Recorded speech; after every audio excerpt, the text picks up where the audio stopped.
We're talking this morning about delegation, and obviously you read, marked, learned, and inwardly digested the abstract for this session. And in the abstract, I asked you to come to the session thinking about a topic that you might want to delegate. Yeah? So you may not have done that, or there may be too numerous, but can you very quickly talk to people around you and talk about something you might want to delegate and why you think it could be problematic? Yeah? Have a little talk together.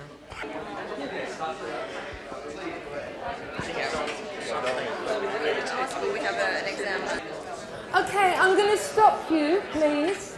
I'm mindful of the time, but this kind of discussion is actually the most useful part of the session. It's far more useful than anything I've got to say.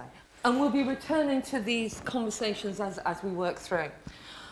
Just another quick housekeeping note. If anybody wants to say or ask anything from the floor, wait a second for Christina to skip around as being the microphone fairy for us. Okay. Delegation is a very tricky topic. Managers feel that they delegate. Staff feel that they don't. Very similar to managers think they communicate very well with their staff, and staff think that they never know anything that's going on. Yeah? So there's a great mismatch of perceptions in terms of how people view delegation. Let's look at a definition of what delegation is. Yeah? So entrusting authority and responsibility to others so that work can be carried out. Yeah? So what is it not, then? It is not giving up ultimate authority and responsibility for work. Now, your key word here is ultimate, because you're passing on responsibility, but you're retaining accountability, yourself. You hand over a certain degree of responsibility and a certain degree of authority. We'll come onto this a bit later, but I think this is where delegation can begin to go wrong, in that you hand over the responsibility to someone but don't give them any authority to make decisions and carry out the task you've entrusted to them. So it's what I call elastic band delegation, that people can go forward to do something, but they're always pinged back because they have to refer or ask or get permissions or what have you. So really, you're not giving people responsibility. When you're deciding whether to delegate, there are certain questions that it's useful for you to ask. And the first question is, can another person do this? Yeah? Is there a good reason why I shouldn't do it? We'll unpick these a bit as we go through. Is there a good reason why another person should do it? And what will the organisation gain if I delegate this? Yeah? And I think that last question is quite important, because very often we look at delegation in terms of an immediate task, rather than what the benefit to the organisation overall should be. Now, we all know, because we all work in a good organisation, that we want to be a learning organisation. You're familiar with that term, yeah? And one of the key tenets of a learning organisation is that everything is an opportunity to learn. Yeah? And if you've read Adrian Underhill's article on the Learning School, have you read that? Some of you have read that, and one of the things he says in that, which I think is really exciting, is imagine working in a school that places the same, I'm misquoting here, places the same emphasis, the same weight on the learning of its staff as it does on the learning of its students. Now, if you can imagine that school, that would be such an exciting place to work. And by delegating, you are enhancing people's learning and your own, because you're having to learn how to do it. So let's look at why delegate. Yeah? And did anybody have any reasons why to delegate? When you were talking, did you touch on this? I'm going to throw a reason at you then. And this reason may strike a chord with you? Yes? Yeah? All right. The prime reason that people delegate is because the manager is overloaded with other work. Yeah? But of course, if you delegate work to someone, that takes your time. Yeah? It's a little bit like Jeremy was talking about yesterday, about those mindless repetition exercises that were money in the bank. Do you remember? If you're going to delegate something, you have to invest time to do that. So this, again, is one of the reasons why people don't delegate, because they think, oh, it's going to take me so much time to train her up, and I'll have to go through all of this, and I'll have to things going to take. It's quicker to do it myself. Now, this attitude is what has let many men domestically get away with a little heavy furniture moving once a year and think they're making a domestic contribution. Yeah, that doesn't really work, does it? Because, of course, it's always easier to do it yourself. And if any of you have had children and remember the process of getting your children to fasten their own shoes when you're rushing to go out to catch a train or a bus, it's always quicker to do it yourself. It's always quicker to do everything yourself. And if you need to delegate to free time for other work, and this is happening regularly, then you might need to look at your own work and your own work patterns and your own time management. And I can say without fear of contradiction that most of us are extremely bad at time management. And our attitude generally in ELT, as I've come across it, is our attitude to time management is, I'll just make more hours in the day, somehow, magically, or I'll get in earlier, or I'll work through my lunch, or I'll stay a bit later, or if I go in for an hour or so on Saturday, I can get that done. Yeah? So if you're having to delegate free time, you might want to think about your own time and your own job scope and your own patterns. And if you are having to delegate something regularly to someone, you might want to think about that becoming part of someone's job. Do you see what I'm saying? Rather than just passing it over. So I want you to get back in your groups and think about why you were planning to delegate the thing you were planning to delegate. Talk about it very quickly.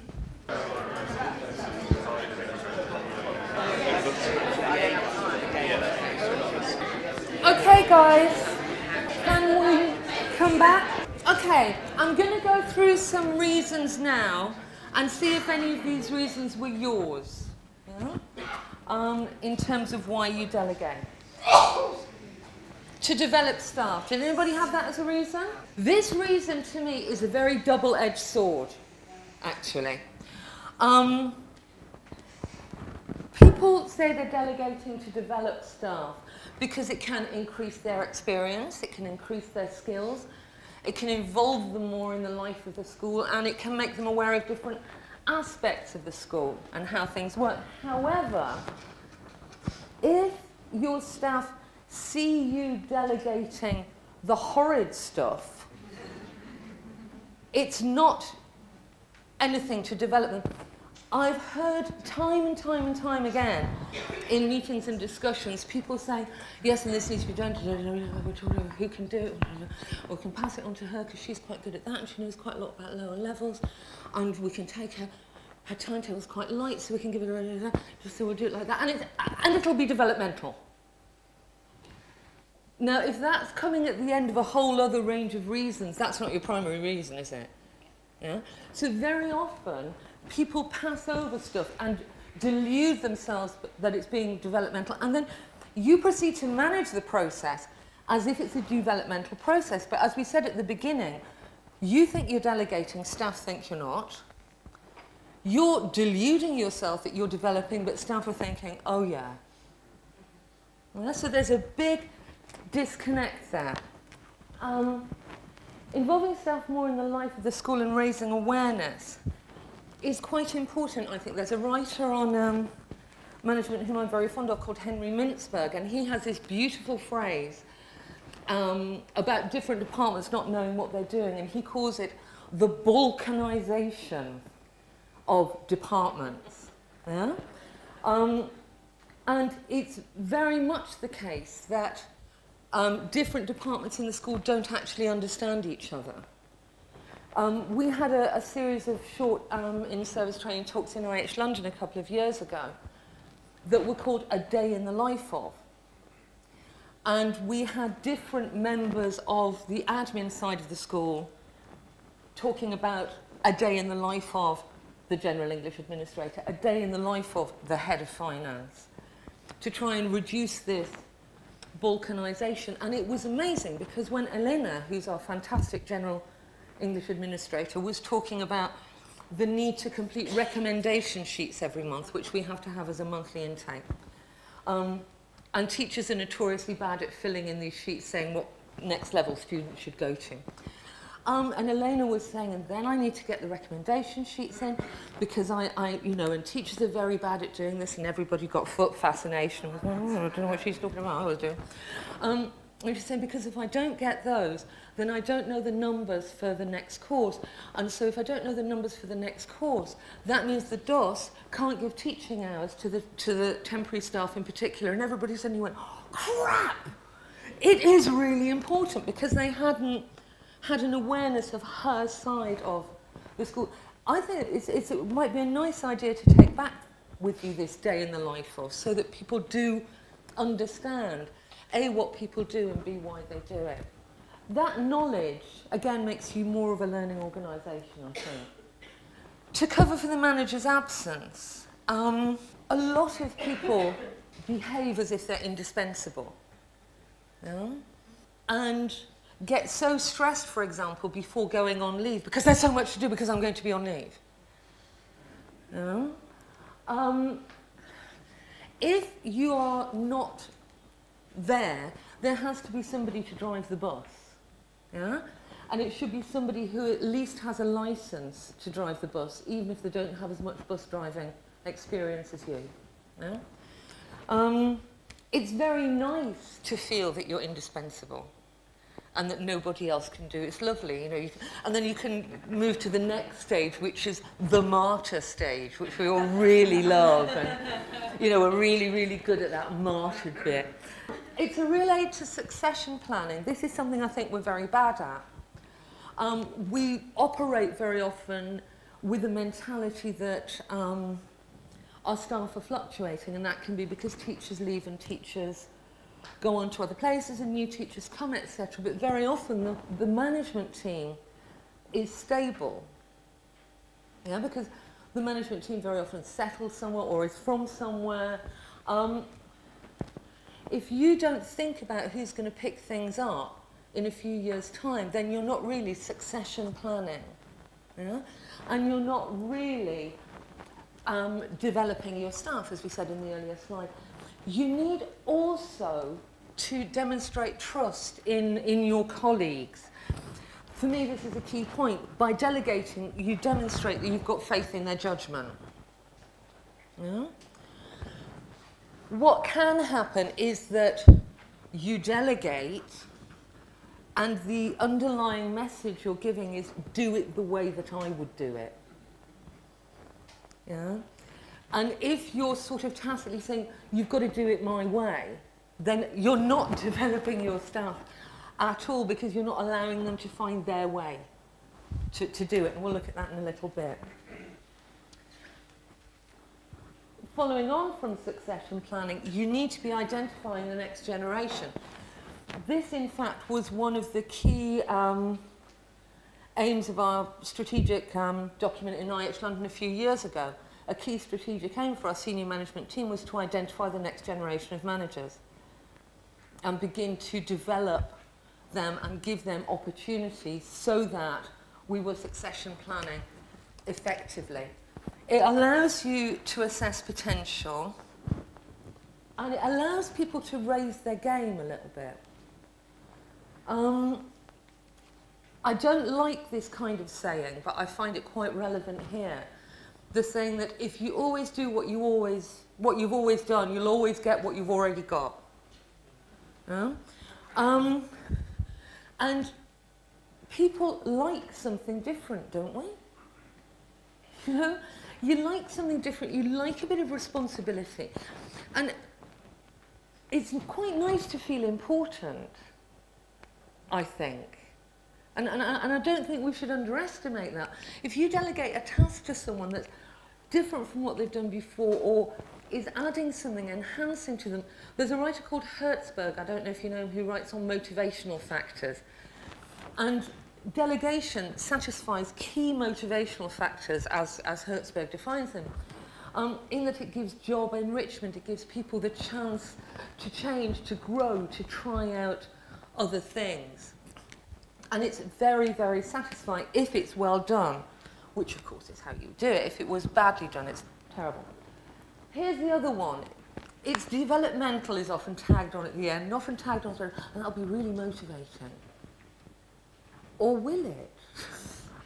Maybe, maybe not.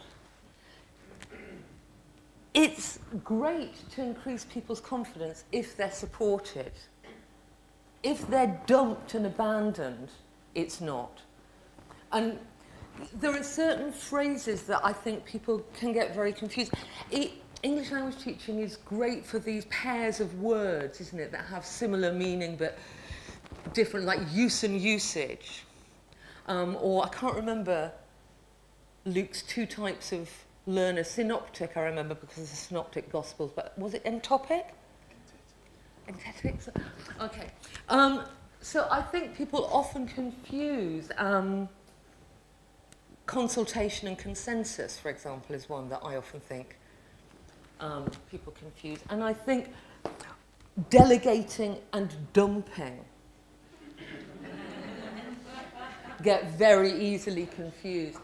And if you dump, you're not going to increase anybody's confidence at all. In fact, you're going to affect people's confidence, particularly if you're dumping with the thought of they better do it how I want it done. You know, well, you know, we're not Dolly the sheep, are we? We're not trying to clone ourselves.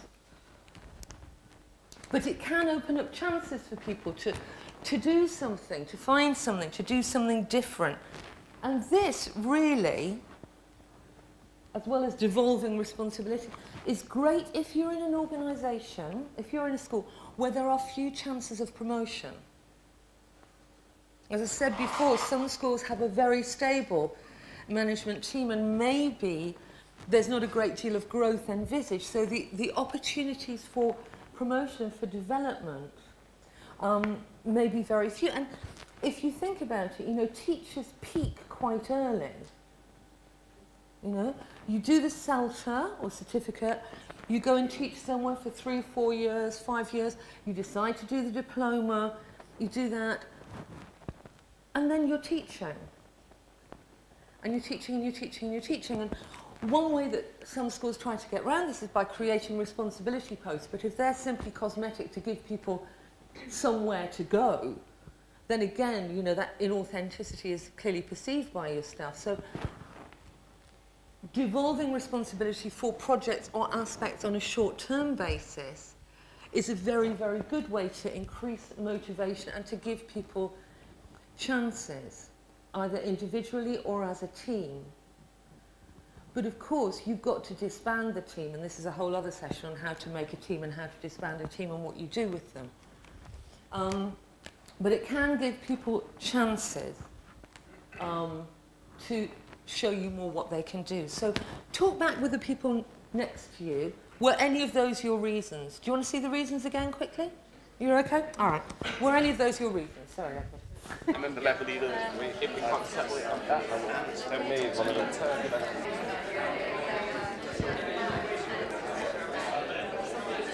Were there any reasons that didn't fall under the broad categories that I gave you?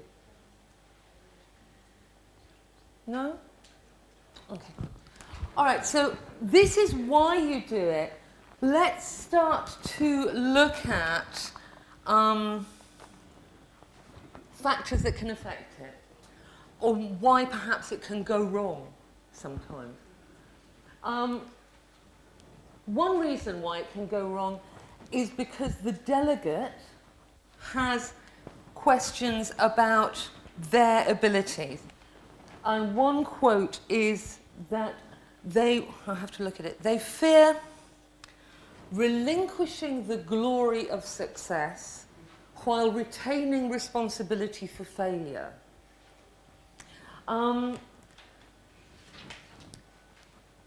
People have questions about their own abilities. People sometimes think, what if they do it better than me? You know, and I'll be shown, you know, I'll emerge as a person who doesn't know. I think if they're better than you, that's great. That's great. Oh, thank God. I mean, this doesn't mean I can always dump it on you, but oh, thank God if you're better than me. Because you can't be everything, can you? You can't do everything.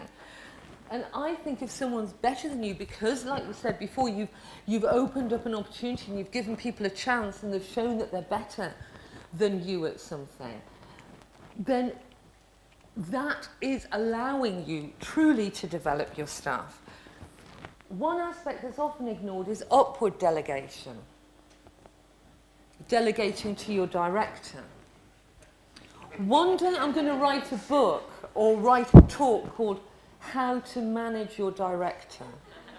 I think it would really sell. You know, I can think of, you know, 100-odd schools that people would buy it straight off the bat. People often don't upwardly delegate. How many of you in this room would happily delegate something up to your director? That's very impressive. When I've given this talk in other contexts, I've seen maybe one or two nervous hands. The reason people are shy of upward delegation is partly because their line manager doesn't know enough about it. And why should they? That's why they're employing you to do it. And also because they're fearful that delegating upward implies that they can't do it. And I had that experience myself very recently when I was asked by Colin, our head of e-learning, who's talking this afternoon, to do budget predictions for the management training modules I run for 2012. And we'd never had to do budget predictions before and justify them as a department. And I found this really hard to do because, you know, often my budget predictions are based on this very simple tool. And I did it, and he got back to me and said, well, there's a problem with this and there's a problem with this. And I felt awful. I felt I had failed because of this, because I didn't know how to do something I'd never done before. Yeah, because there is the implication I must have been born knowing this or I wouldn't have the job that I've got. Yeah, and when I said to him eventually, I need your help with this, yeah, and I need you to show me how to do it, then it was very easy. But delegating upward, I know from personal experience, can be quite hard. If you're a person who finds it difficult to ask for help, or like many directors of studies in ELT, your sort of default position is fling it at me. You know, I can do it. You know, look at me. I'm super DOS, you know, and I can do it all. But there is no shame. There is no shame. And partly there's a problem because as a director of studies, we tend to, and rightly, cling to the classroom. We came from the classroom. We're comfortable with the classroom. We know the classroom. It's what a writer called Oates calls a funnel of specialisation. And we stay there rather than do that budget prediction because that's too far away from us and it's too uncomfortable. Yeah? And in terms of time management, that's the kind of thing that we often shove aside while doing something like thoroughly looking at all the course books that you might want to use next term, which you could very easily delegate to a teacher and develop those, but you can't delegate the budget to them. And if you're honest with yourself, you know you've all done this. You've all clung on to something that you could delegate because it's where you feel comfortable. Because you're more comfortable in the job of teaching necessarily, perhaps, than in the job of managing. Or you don't want to think of yourself as a manager. You're just a teacher who happens to be managing people. Maybe. Thinking of your team, if you delegate, you're demonstrating to your team that delegation is a good thing, and it's an allowable thing. And you have to lead from the front. There's a line from Gilbert and Sullivan, which Joanna and I were at school together, you know, and she may remember a production of The Gondoliers that we did. And there is a line in The Gondoliers talking about the Duke of Plaza Toro, which says, when there was any fighting, he led his armies from behind. He found it less exciting. Now, you can't lead your team from the back. You've got to lead your team from the front. And your behaviour is what your team members will either A, take as a model. Well, actually, it's not A. They will take it as a model and they'll either think, this is the behaviour that we want, or I'm never going to behave like that. And most of us manage in relation to a previous manager.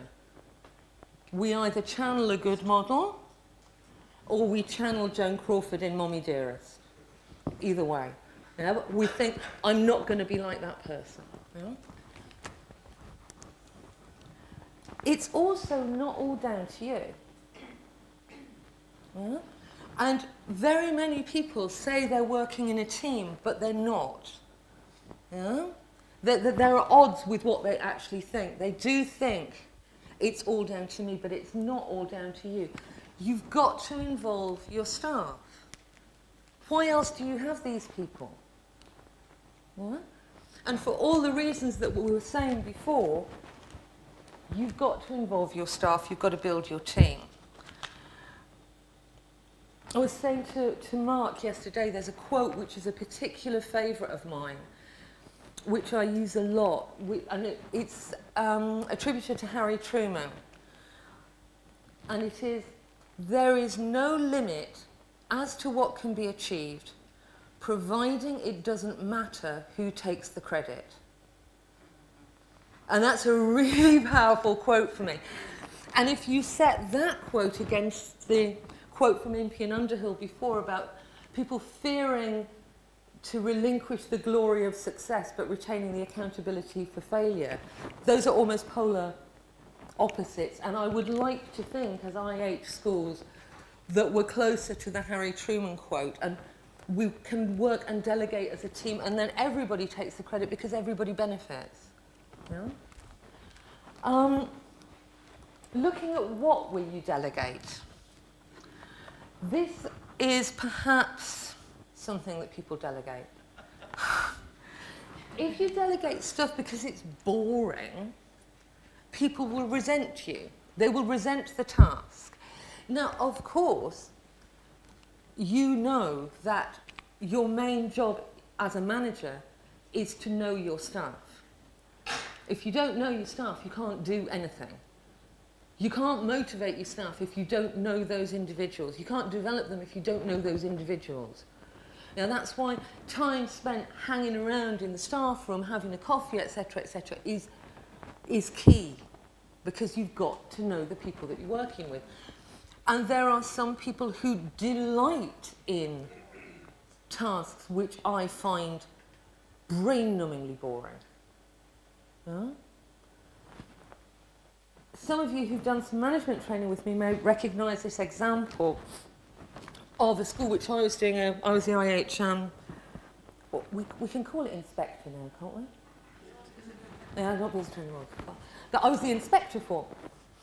And the new director of studies, relatively new director of studies, was one of the few English native speaker teachers in this school, and had arrived quite recently and had taken one of the more experienced teachers who really knew the school and the levels and the students, and asked her to categorise all the visual aids according to the different levels and what have you. He wanted to do quite a complex cross-referencing system. And this happened when I was actually there for the visit.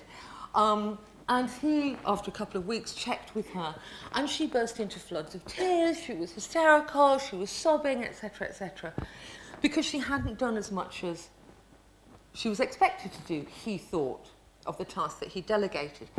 In fact, for her, this was viewed as a demotion, because it was viewed as a very menial task, and she had quite a big, she was a little woman, she had a big staff room personnage, I can tell you, and had a lot of influence in the staff room.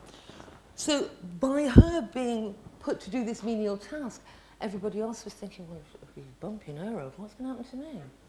You know, are all our jobs on the line now? You know, what am I going to be doing next? You know, cleaning the toilet with a toothbrush, he's going to check the grouting, what next? You know, where's this going? For the director of studies, he couldn't understand this because this was the kind of task he loved. He thought he was doing her a favour, giving something that he loved. He was a colour code freak, you know. Every morning, out came the OCD, virtually, you know. Everything's got to be in its place. So he thought he was delegating a delightful task. She nearly had a nervous breakdown, and it took quite a lot to repair that fissure, because, you know, as a new DOS, if you start with something like that, it's very hard to regain. And people will know if you're delegating something just because it's boring. But you can delegate something boring that could enchant someone if you know them well enough. Yeah? They will also know if you keep all the nice bits to themselves, for you. Yeah? Yeah. You know, so it's not fair to delegate all the scut work and then say, okay, and I'll put it together and present the final report. Yeah? That's not really fair. This next one, for me, this is my top tip. Yeah? Are you ready? Are you even a little bit excited, maybe? Delegate results. Don't delegate tasks, delegate results. So if you say to someone, right, I want you to revamp the visual aids, let's stay with that example. That's a task. But if you say, we need to get a coding system that works for our resources. Yeah? Can you devise a better coding system? That's a result. That's not a task. So think about the thing you have been talking about in your group. Was it a task or was it a result? A task or a result? Yeah? I would say it's probably going to be a 70-30 split, and some of the 30 might be glossing it a bit. In a way, delegating a result is much easier, because if you delegate a result, you avoid some of the earlier pitfalls, don't you? Yes. You can't say, you've got to do it my way, because you're not delegating a task that you would do in a particular way. You're delegating a result you want to achieve. And people can get there by any route. By any route, it doesn't matter. It's the result you want. Yeah? You want the destination, you don't want the journey. Why don't you want the journey? Because it's not your journey. Yeah? Everybody came to this conference centre by a different public transport route, and many of them were horrendous. And this is my 6th day at this destination, because we were here last year. And it's only this morning that I worked out a route that actually works for me. Yeah? Steve Brent, my director, lives very close to me in North London, but it won't work for him. I can tell you now, because he won't like the bus bit. Yeah? But it doesn't matter, because I'm here and he's here. Yeah? So delegating results is a real... If you can shift your mind to that, a lot of the pitfalls of control, etc., that we talked about in earlier slides, they go. You also have to let people know why they have this task. A lot of delegation fails because managers don't take time to explain the rationale. So if a rationale is imperfectly understood, then the process of achieving the result will be imperfectly achieved, I would suggest. This is also very good for you, because to say things like, I haven't got time for this, is not a rationale. Yeah? I'm too busy is not a rationale. I don't like doing this isn't a rationale. They're reasons, but they're not a rationale. So you as a manager, if you're going to delegate properly to somebody else, you have to have thought quite clearly in your mind what you're delegating and why you're delegating it to them. Yeah? And to say to someone, because I know you'll be good at it, isn't a very helpful thing to say, because what's your immediate response if somebody says, this is a new thing and I'm delegating it to you because I know you'll be good at it? What do you think? Yeah, yeah. Oh, no pressure then. You know, I mean, all of us think, blimey, what if I'm not? Yeah? So getting a rationale clear in your mind is really, really helpful. You need to choose the right person, easier said than done, particularly if your choice is limited. You have to think who has the skills, I'm mindful of the time, who has the skills and who needs to develop the skills. And don't avoid those difficult staff members. Don't avoid those people that irritate you. Oh, you don't have any of those in your staff room? I must be thinking about a completely different network. Because those difficult staff members need development as well. Yeah? And also, and I've seen this done to very good effect, the staff members who complain a lot about management are often the ones that you should give some management responsibility to. Because, yes, because then it's this knowing the different life of the school sort of thing. Of course, the annoying thing is then when they go back to the staff and they'll always say things like, well, of course, when I did that, there was never a problem. And you kind of have to deal with that fallout. But, you know, don't avoid them because they need that development too. And you've also got to think, is it achievable? And how are you going to achieve it? Yeah? Let's look at, oh, I've got the slide one. Let's look at practical issues. How much time do they have? And how much time do I have? Because remember we said at the beginning that delegation takes time and you've got to invest. And don't underestimate, don't think, oh, you know, we'll have half an hour's chat and we'll be fine. Yeah? But also don't overestimate, because in my experience, you may or may not share this, teachers are rarely satisfied. You know? So if you delegate a task to a teacher and you say, and you've got 10 hours to do this, after 10 hours you'll say, so you don't say, yeah, I'm done, but I need to go back, so I want to tweak that, and I don't like how this is, and that's not working. No, it's not right yet. No, it's not right yet. And they're constantly polishing a pebble to try and turn it into a ruby. Yeah? There was a book written by a psychologist called Bruno Bettelheim. I don't know if you know him. And he wrote a book called A Good Enough Parent, which I read when my daughter was 2 in an attempt to be a good enough parent and not kill her when she was being a vile 2-year-old. She's 20 now, so I've succeeded in one aim at least. Teachers are very bad at accepting that things are good enough. Yeah?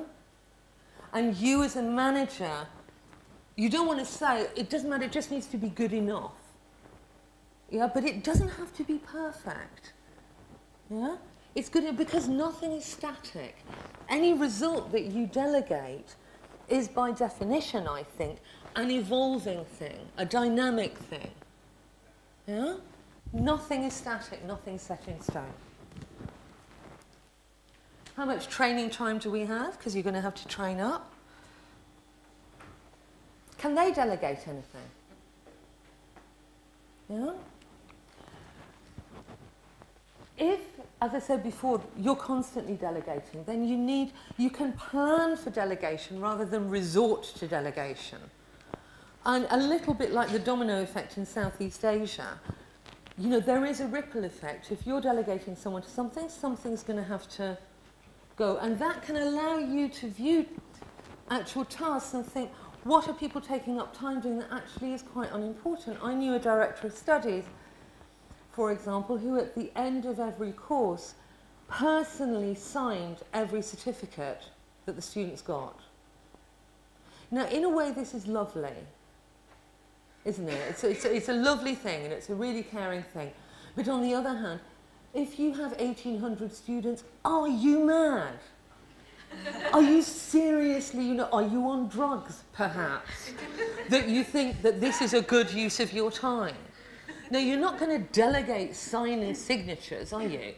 So you're going to think of a better way to do it that doesn't mean you feeling like some member of a minor heavy metal band.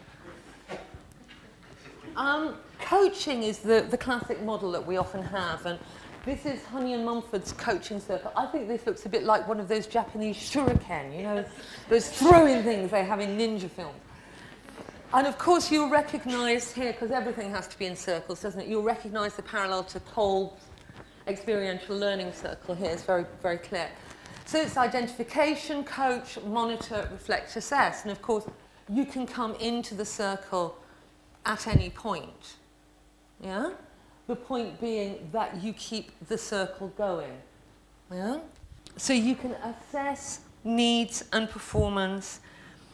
You don't fudge the problem. If there's a problem, you don't fudge it, but you can shift how people perceive the response. I was nervous about my budget because I thought Colin would be angry that I couldn't come up with an accurate budget for certain things that I'd never had to budget for before. Of course, because he's a great boss, he wasn't at all annoyed. And that now has shifted how I will perceive his response in the future if I need to ask him something or delegate upwardly to him. Yeah? Okay. Looking at supervision, you've got to ask yourself the question, what is supervising properly? We talked about delegating and dumping before. There's also, once you've either delegated or dumped, you can abandon people, and the polar opposite of that is what is delightfully called parrot delegation. Now, this isn't a homage to Martin Parrott, who's giving our closing plenary. It's the Ahar Jimlad type of parrot. In other words, you sit on somebody's shoulder and you're peering over them all the time. Yeah? Now, if you do that, do you think that staff member is feeling that they have responsibility? No, no, no, no, no. Yeah? So you've got to think, what is supervising properly? Obviously, where the visual aids example went wrong was that was dumped. Ava was abandoned, and for 2 weeks she was left to do a task with no checking up and no supervision and no support, so the whole situation got out of control. You need to clarify how much guidance people get, what the resources are, physical, time, money, etc., etc., and what the limits are, because what very often happens is and this is great actually, it's really exciting if this happens, you delegate a result, and in the process of achieving that result, different issues come to light which then may need to be developed or not. So you have to make it clear to people that if the result is to codify your resource system, that's all you need to do. You don't need to read every resource book cover to cover and select and reject. Yeah? And of course, if you abandon, you'll never know that that's what they're doing until it's too late. And you also have to let people know how much authority they will have and what they can ask others to do. One thing that's a real revelation for people is to be given control of a budget. Maybe a revelation for some of you, indeed, if your directors don't give you that authority. But really, if you can give some financial control to people, if the result you want lends itself to that, then that's very powerful, I think. Yeah? And of course, you need to give feedback. And it's not only one way. It's not only you telling them how they've achieved the result, it's them giving you feedback on how the process was managed. Yeah? And in a learning organisation, in a learning school, that would be the key thing. A lot of people call it now and again, it's slightly, as we say in the Northeast, it's a slightly bum-clenching phrase because it really is quite horrible. We need to have a lessons learned meeting. We need to have a lessons learned meeting. It's slightly sub-opera, I feel. But Liam Brown from the British Council, whom some of you may know,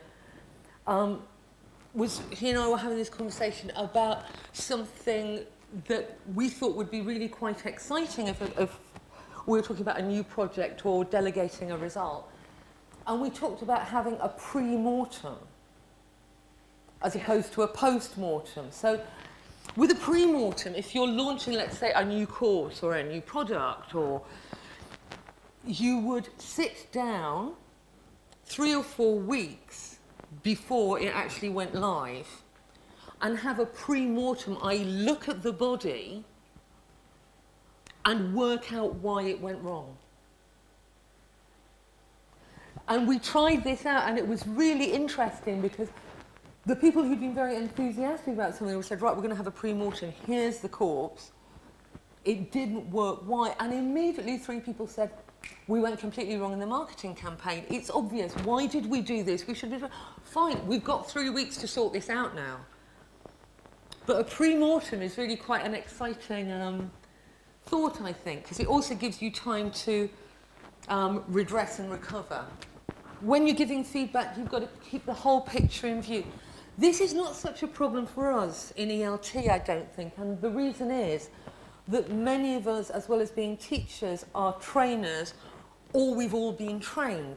And so when you're observing teachers, as you all do, you know how to stop them focusing on, oh my God, I couldn't find the right bit in the listening, to, yeah, but how was the lesson overall for you? You know how teachers often focus on the thing that went wrong rather than the whole picture, and I think we're quite good at keeping the whole picture in view. Yeah? But if you think back to a very early slide when we talked about how can the organisation benefit if I delegate, that's part of the whole picture that you're keeping in view in the feedback. Yeah? And of course this links to appraisal as well. Your identification of who to pick can come out of your appraisal system, and the work that they've done feeds into their next appraisal. So there is a bigger picture in view. And what happens next? If you've been like, you know, capo de tutti capi for a month or so, it's quite hard to go back to early intermediate A. Yeah, so you've got to think about easing a transition back for people and how you continue to capitalise personally and organisationally on the growth and the learning that they have had. And also that they're not automatically the person you go to next time you want something. Remember we said don't avoid the difficult people, but don't over-rely on the same people.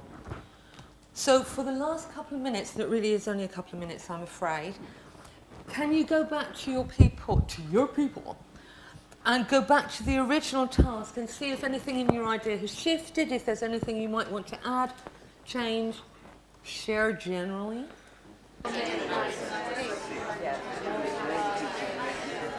I really hate to do it because this is the interesting bit, but I'm mindful of the time.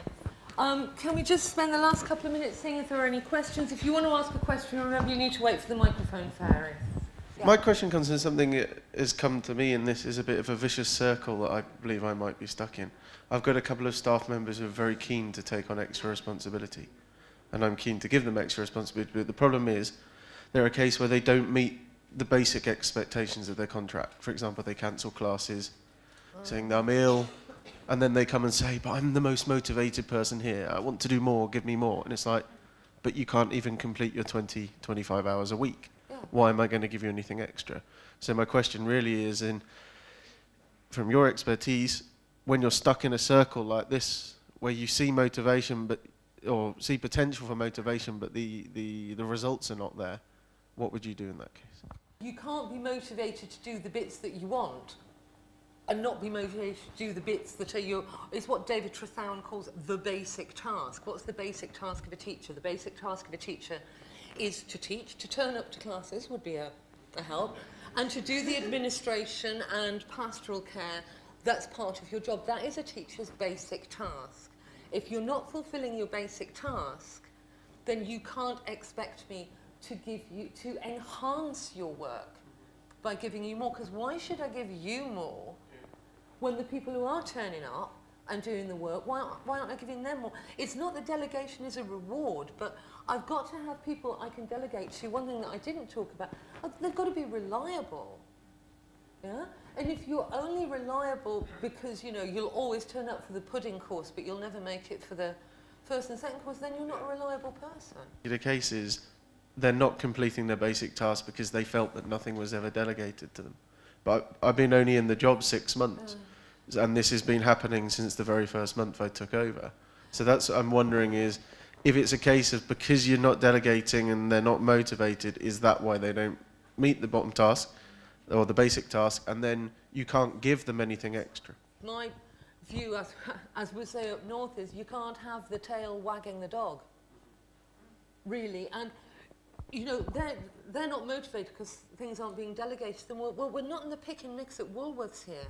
You've got a contract. You've got to comply with that contract. Once you comply with that contract, then we can look at other stuff. But if I can't rely on you to turn up, and if these are company contracts, and you're cancelling classes, to me, that's a conversation that needs to be had, and I don't care. Oh, sorry, this is on film, this is terrible. But I don't actually care whether you're motivated because nothing's being delegated to you. Show me you can do the job that I'm paying you to do, and then we'll see. And I think, you know, it is a case for tough love. I don't know, would you agree, or am I being a bit harsh here? I totally agree with tough love, but not everyone in my school does. Well, no, of course they don't, because they like the love, but not the tough bit. Well, I'm sorry. You know, it's a package, isn't it? Mm-hmm. You know, it's like when we had the round table last year, we were talking about people turning up for in-service training and how do you get people to attend training sessions. And Malcolm Garrett, who's one of our most experienced DOSs, just sat there and said, it's contractual. So really, you know, I think you can't have the tail wagging the dog. That's what I would say. Thank you. Yeah? Is there a way to avoid rewarding people who work very hard with even more work and people who don't work very hard with no work? Because I do find that kind of happens in our company. So. Yes. Yes. Well, you know, and I tell you another thing when we're saying people tag on at the end like it's developmental or it's motivating. Another thing people always say is when they ask you to do something and you're sort of visibly bland, and people go, you know what they say? You want something done? Ask a busy person. And they say that like it's a nice thing. If you're going to delegate, one of the things you have to consider, as we said, is where's the time going to come from? So you can't have someone on a full-time contract and be delegating a result to them on top of that full-time contract. Teachers have to go hours down. Yeah? Admin staff have to be able to delegate something else across or pull back on a task that can't be achieved because you want this result achieved. You can reward busy people by giving them more work, but you can't expect people to work time and a half with no extra time. Yeah, and no extra cash. So I think it's this resources question, isn't it, that you have to look at, well, what resources have we got available and how can we help people? Okay, can I take one more if there is one more? No? Okay, thank you very much.